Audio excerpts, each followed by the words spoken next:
Join किया है Pakistan cricket board की सिलेक्शन कमेटी के चीफ सेलेक्टर के कंसल्टेंट साबिक टेस्ट विकेट कीपर बल्लेबाज जनाब कामरान अकमल साहब। कामरान साहब अस्सलाम वालेकुम। 3 टेस्ट मैचों की सीरीज़ कामरान, पाकिस्तान कोई भी टेस्ट मैच जीत नहीं पाया है। आपके ख्याल में ये तो 3 टेस्ट मैचेस हारा है पाकिस्तान, इसमें अच्छा क्या हुआ है आपकी निगाह में? कुछ बेहतर हुआ है पाकिस्तान के लिए जो हमें ये लगे कि इसको हम मज़ीद बेहतर कर सकते हैं? जी पहले तो बींगे पाकिस्तानी है, पाकिस्तानी क्रिकेटर होने के नाते मुझे बिल्कुल अच्छा नहीं लगा कि हमें वाइट वॉश हुआ है ऑस्ट्रेलिया में जाके।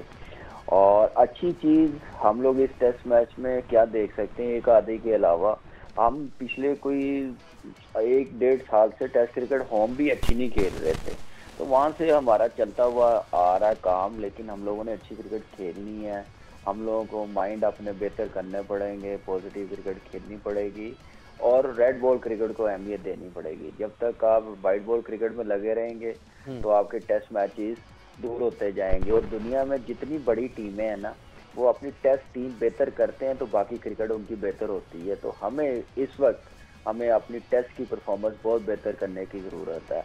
और जहाँ तक पॉजिटिव चीज़ें जो हुई हैं मेरी नज़र में, वो है आमिर जमाल। जैसे उसने अपना आप दिखाया, अपना टैलेंट दिखाया, आउट ऑफ द बॉक्स सोच के उसने परफॉर्मेंस दिखाई है, बड़ी ज़बरदस्त परफॉर्मेंस रही है।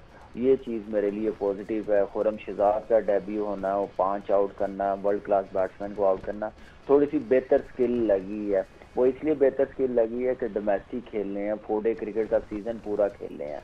तो बाकी जो परफॉर्मेंस होनी चाहिए, मैं इस हक में नहीं हूँ कि पहले नहीं परफॉर्मेंस होती रही तो अभी भी नहीं होगी। तो हमने ये ख़त्म करनी चीज़ें, हमने जो कंडीशन वाइज परफॉर्मेंस देखते हैं, प्लेयर्स परफॉर्मेंस देते हैं, इन चीज़ों से दूर रहना पड़ेगा।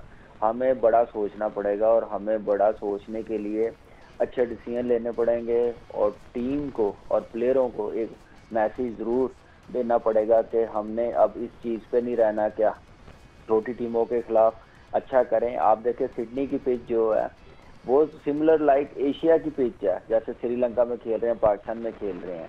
लेकिन फ़र्क क्या है, क्वालिटी बॉलिंग का, सिर्फ अप्रोच का और टीम का सिर्फ आया कि जो हमारी बैटिंग लाइनअप पूरी फ्लॉप हुई है। अच्छा कामरान, जैसे आपने कहा कि हमें तवज्जो देना पड़ेगी अपनी 4 डे और 5 डे जो टेस्ट मैच क्रिकेट है उस पर, साथ आप ये भी कहते हैं कि चूंकि पाकिस्तान होम क्रिकेट भी अच्छी नहीं खेल पाया, तो आप समझते हैं फिर ये तसलसल ही है? क्योंकि हम न्यूजीलैंड, इंग्लैंड, ऑस्ट्रेलिया के ख़िलाफ़ अपने मैदानों पर भी खेले, हम हारे, अच्छी क्रिकेट नहीं खेल पाए। और फिर हम जब ऑस्ट्रेलिया गए हैं तो हम वहाँ पर भी हारे। और फिर अगर श्रीलंका में हम खेले तो उसको आप समझते हैं कि फिर हम जो अपनी कामयाबियां हैं उनको, जो निस्बतन कमज़ोर टीमों के ख़िलाफ़, उसको ग्लोरीफाई करते हैं और दूसरी चीज़ों को उनके पीछे छुपने की कोशिश करते हैं? देखिए आप ये चीज़ें हम लोग पिछले कुछ 7-8 साल से, मैं भी खुद कहता हुआ आ रहा हूँ कि हम लोगों को ना बेहतर क्रिकेट खेलनी पड़ेगी। हम छोटी टीमों के खिलाफ खेल के ना, हम लोगों ने बड़ा, आपको पता है, शोर, फिर टीम की जो आर्मी है सोशल मीडिया पे उन्होंने बड़ा अप्रिशिएट करते हैं। तो इन चीज़ों से हमें बाहर निकलना पड़ेगा। और जो आप कह रहे हैं वो इस चीज़ में मेरी राय भी है, मैंने बताया भी अपनी टीम को, पीसीबी को भी, जो हमारा अगला सीज़न डोमेस्टिक का होगा ना, वो हम लोग दूसरी ग्राउंडों में करवाने के बजाय ना अपने टेस्ट वेन्यू यूज़ करें। अगर आपने बाहर जाके क्रिकेट अच्छी खेलनी, आपका प्रीमियर टूर्नामेंट है, डोमेस्टिक क्रिकेट है, जहाँ से नेक्स्ट लेवल डोमेस्टिक खेलने के बाद पाकिस्तान टीम है, इंटरनेशनल टीम है, वहाँ पे आपको एनवायरनमेंट बेहतर करना पड़ेगा डोमेस्टिक में। और मेरी रिक्वेस्ट भी है जो डायरेक्टर हैं डोमेस्टिक के और पीसीबी को, कि नेक्स्ट सीजन एटलीस्ट आप 4 डे और 1 डे अपने सारे टेस्ट वेन्यू यूज़ करें। अर्ली स्टार्ट होता है, 5-6 मैचेस आपके पंजाब में होते हैं, गुजरांवाला, शेखुपुरा और सियालकोट, आप देखें ये स्टेडियम, फैसलाबाद, मुल्तान, इनको हमें यूटिलाइज करना पड़ेगा अपनी 4 डे क्रिकेट के लिए। हम आते हैं, हम सिस्टम चेंज कर देते हैं, हम ये नहीं सोचते कि हमने डोमेस्टिक क्रिकेट करवानी कहाँ पे है। हमारी टीम जो मजबूत होगी, प्लेयर्स मजबूत होंगे, कंडीशन डिफरेंट मिलेगी, टफ मिलेगी डोमेस्टिक में, वही हमारे काम इंटरनेशनल क्रिकेट में आएगी। पहले हमने तवज्जो वहाँ पे देनी है, सिस्टम चेंज नहीं करना, सिर्फ हमने वेन्यू आइडेंटिफाई करने हैं। जो टेस्ट वेन्यू वहाँ पे जंगल बन गए हुए हैं, क्रिकेट नहीं होती। गुजरांवाला में मैंने 7-8 साल से देखी, क्रिकेट नहीं हो रही। फैसलाबाद में बहुत कम होती है। मुल्तान को यूटिलाइज करना, हम दूसरी जो छोटी ग्राउंड है इस वक्त जो डिपार्टमेंट क्रिकेट हो रही है, उन ग्राउंडों का नो डाउट बड़ी क्या नाम है सर्विस है उनकी, क्रिकेट करवाते हैं, लेकिन वो ग्राउंडें हमें अंडर 19 अंडर 15 के लिए रखते नहीं चाहिए। जो हमारी डोमेस्टिक है उनको टेस्ट वेन्यू में खिलाना पड़ेगा, फिर आपकी क्रिकेट ऊपर जाएगी और ऐसी कंडीशन में जाके जीतेंगे जब आप टफ कंडीशन देंगे। कामरान साहब, गुज़िश्ता बरस जब PSL शुरू होने वाली थी तो आप पेशावर ज़ल्मी के साथ थे, बाबर भी पेशावर ज़ल्मी के साथ थे, और एक वीडियो बहुत ज़्यादा देखा गया, लोगों ने बहुत पसंद किया कि आप उनके साथ कुछ नेट सेशन कर रहे हैं। तो आपको लगता है इस मतलब फिर PSL आ रहा है और बाबर की ऑस्ट्रेलिया के ये जो सीरीज़ है, ये साल उनका जो है वो टेस्ट मैचेस के लिए अच्छा नहीं गया, तो एक 1-on-1 सेशन भी आपका बाबर के साथ हो सकता है? ज़रूरत तो पड़ ही जाती है। देखिए हाफिज़ जी, मैं आपको ऑनेस्टली बताऊं, बाबर को किसी की ज़रूरत नहीं है। बाबर माशाल्लाह ग्रेट प्लेयर है और ऐसी उसकी परफॉर्मेंस मैं फिर बोल लूँगा। देखिए ये टाइम हर किसी पे आता है और उसको हम लोग इतना ज़रूरी था कि वो परफॉर्म करता, तो जहाँ पे इस सीरीज़ में ऑस्ट्रेलिया ने, मैं समझता हूँ जितनी मैंने सीरीज़ देखी है ना, इस सीरीज़ में ऑस्ट्रेलिया ने हमें बड़े चांसेस दिए हैं कि हम उनसे मैच जीत जाएं, लेकिन क्या कि हम लोग वो चांसेस अवेल नहीं कर सके, बैटिंग में नहीं कर सके, जहां आउट करने चाहिए थे आउट नहीं कर सके, जहां पे परफॉर्म करना चाहिए था वहां परफॉर्म नहीं कर सके। बाबर 1-to-1 सेशन होने की जरूरत नहीं है, वो वाइट बॉल क्रिकेट आएगी, आगे क्रिकेट और आएगी, वो देखे नजर आएगा। उसको इतना मेरे ख्याल से खुद को सोचने की जरूरत नहीं है, पॉजिटिव सोचे और इस टाइम से निकल जाएगा। वो मैच विनर है, मैं स्टिल बोलूँगा मैच विनर है। सिर्फ थोड़ा सा अपने आप को थोड़ा रिलैक्स रखे और अपनी गेम खेले, सोचे कि उसने पास में क्या परफॉर्मेंस दी है। उसने पास में 30-100 ऐसे नहीं किए हैं, वो ग्रेट प्लेयर है तो उसने किए हैं, तो वो थोड़ा सा उसको अपनी टेक्निक देखनी पड़ेगी, कैसे वो आउट हो रहा है, किस बॉलों पे हो रहा है। इससे पहले जो उसने 100 किए हैं इसी बॉलों पे उसने रन किए हैं, तो अब वो बस थोड़ा उस पर वर्कआउट करे। डेफिनेटली टीम मैनेज, मेरे साथ क्या टीम मैनेजमेंट है, फिर पेशावर ज़ल्मी की कोई भी मैनेजमेंट हो, ग्रेट इंजी भाई बैठे होते हैं, वो भी डेफिनेटली उनसे बात करेंगे। उसको खुद भी पता है कि क्या मैं कर रहा हूँ, तो वो उस चीज़ से वो बाहर निकल आएगा। और सिर्फ फर्क ये नहीं है कि बाबर, एक्चुअली हम लोग सब बाबर पे ज़्यादा डिपेंड कर रहे होते हैं कि वो परफॉर्म करे, उस पर भी प्रेशर आया। फिर आप देखेंगे पूरी बैटिंग लाइनअप परफॉर्म नहीं कर पाई, सिवाय रजवान के, फिर या अहमद जमाल ने परफॉर्मेंस दी है। तो ये भी एक फर्क आता है, कोई भी प्लेयर हो अंडर प्रेशर आता है, तो एज अ टीम आपको लिफ्ट करना पड़ेगा, फिर जाके हम लोग अच्छी परफॉर्मेंस, एज ए टीम हमें बेहतर परफॉर्म करना पड़ेगा, तब हम बेहतर नताइज भी हासिल कर सकते हैं। आप देख रहे हैं जोर का जोर पाकिस्तान टीम टेस्ट मैचेस की जो 3 टेस्ट मैचों की सीरीज़ थी उसमें नाकामी के बाद अब पाकिस्तान ने न्यूजीलैंड के खिलाफ T20 मैचों की सीरीज़ खेलनी है।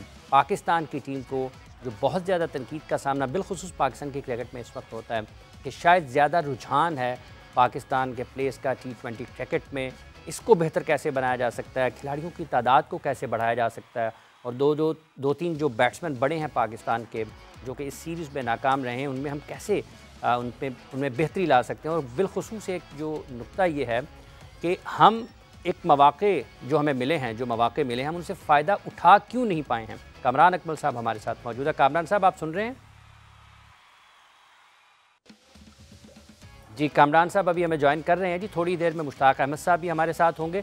सवाल ये है कि पाकिस्तान के खिलाड़ी अगर मौक़े मिलते हैं तो उनसे फ़ायदा क्यों नहीं उठा पा रहे हैं? क्या कोई तैयारी में कमी है, कोई तवज्जो की कमी है, या कोई फ़िज़िकल फ़िटनेस भी कहीं ना कहीं आड़े आती है कि जब आपके ऊपर काउंटर अटैक होता है, जवाबी हमला होता है, जवाबी वार आता है, तो हम उससे निमटने के लिए, उसका मुकाबला करने के लिए तैयार नहीं होते। यही बात आज पाकिस्तान क्रिकेट टीम के डायरेक्टर मोहम्मद हफीज़ साहब ने भी की है। कामरान साहब, आप सुन रहे हैं? जी हाफिज़ जी। जी कामरान साहब, ये जो आपने कहा, फिर मोहम्मद हफीज़ साहब ने भी कहा कि हमने मौक़े पैदा हुए लेकिन हम उनसे फ़ायदा नहीं उठा पा रहे हैं। आपके ख़्याल में इसकी क्या वजह है? तैयारियों में कमी है, ऑस्ट्रेलिया में कम खेलना एक वजह है, फ़िज़िकल फ़िटनेस कहीं ना कहीं उसकी कमी नज़र आती है, या फिर जो तवज्जो है खिलाड़ियों की वो कहीं ना कहीं तकसीम हो जाती है या उतनी ज़्यादा होती नहीं है जितनी कामयाबी के लिए आपको ज़रूरी होती है? देखिए फिटनेस का तो इशू रहा है। इस सीरीज में आपने देखा कि हमारे जो 4 मेन प्लेयर थे वो इंजर्ड हो गए। इब्रार नहीं खेल सका, साइड मैच में ही वो इंजर्ड हो गया, फिर उसके बाद खुरम पहले टेस्ट मैच के बाद इंजर्ड हो गया, और ये प्रॉब्लम तो नज़र आ रही है, लेकिन इस प्रॉब्लम से निकलना भी है हमने कि क्यों हम लोग ऑस्ट्रेलिया जाके अनफिट होते हैं। हम इसलिए अनफिट होते हैं, एक टीम उनकी देखते हैं, मेंटली बंदा गिर जाता, कोई भी अच्छी टीम सामने आए तो अप्रोच थोड़ी चेंज हो जाती है। तो वो ये चीज़ें मेरे ख्याल से देखनी पड़ेगी, फिर जाके हम लोगों को बेहतर करना पड़ेगा, मेंटली स्ट्रॉन्ग होना पड़ेगा। ठीक है। अच्छा कामरान साहब, ये जो अब्दुल्ला शफीक का ये दौरा, आप उसको कैसे देखते हैं? किस तरीके से हम उनको, जैसे आपने कहा कि आपको हर तरह के कंडीशंस में परफॉर्म करना पड़ेगा। साइम अयूब का आगाज़ हुआ, एक ही टेस्ट मैच वो खेल पाए हैं, और फिर जो specialist right arm leg spinner है, आप कहाँ पर देख रहे हैं कि पाकिस्तान में कुछ नज़र आ रहा है आपको कि हम एक specialist right arm leg spinner जो कि तवील दौरानिए की क्रिकेट भी खेल सकता हो?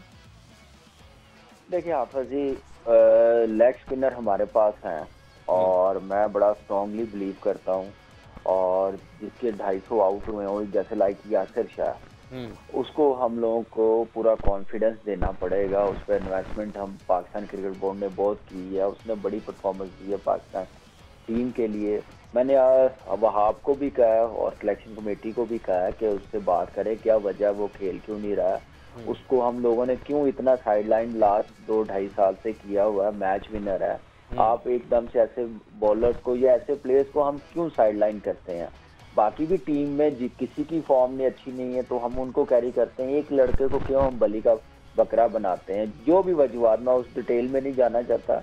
इस चीज़ से हम लोगों को सोचना पड़ेगा। फिर जाहिद है, उस्मान है, काफ़ी लेग स्पिनर्स हैं। अभी आरिफ आप कराची का देखा आपने, फिर रमीज़ है, गनी गिलास से खेलता है, काफ़ी लेग स्पिनर है। लेकिन ये सारे लेग स्पिनर उस वक्त अच्छे होंगे जब इनके साथ हमारा एक सीनियर यासिर शाह वो खेल रहा होगा, उसकी निगरानी में होंगे। हमारे ऐसे प्लेयर्स बनते हैं, कॉन्फिडेंस बनता है कि आप अपने प्लेयर्स को निचोड़ें, जितना निचोड़ सकता है वो, जितना पाकिस्तान के लिए कर सकता है। खुद से कोई ऐसी चीज़ ना करें, प्लेयर्स का कैरियर खराब ना करें। उसकी ऑफ द ग्राउंड जो भी एक्टिविटीज़ है उससे हम लोगों को लेना देना नहीं है। हमने ये देखना है कि ग्राउंड के अंदर वो परफॉर्म कर रहा है, पाकिस्तान के लिए मैच जितवा के दे रहा है, तो हम लोगों ने उस पे जाना। तो इन चीज़ों से हमें एज ए सिलेक्शन कमेटी दूर रहना पड़ेगा और प्लेयरों को बनाना पड़ेगा। स्पिनर्स हमारे पास बहुत हैं। और उसके बाद आप देखें कि जो थोड़ी सी बात हटके कर रहा हूँ कि आप ये ना सोचिएगा कि वाइट बॉल क्रिकेट अब शुरू हो जाएगी, उसकी परफॉर्मेंस अल्लाह करे अच्छी करे उस क्रिकेट में। ये नहीं है हमारी ये सिलेक्शन कमेटी या मेरे जैसा बंदा ये इग्नोर नहीं करेगा रेड बॉल की क्रिकेट को कि वहाँ परफॉर्मेंस नहीं हो तो कवर हो गया तो हम लोग रेड बॉल क्रिकेट को हम नज़रअंदाज नहीं करेंगे।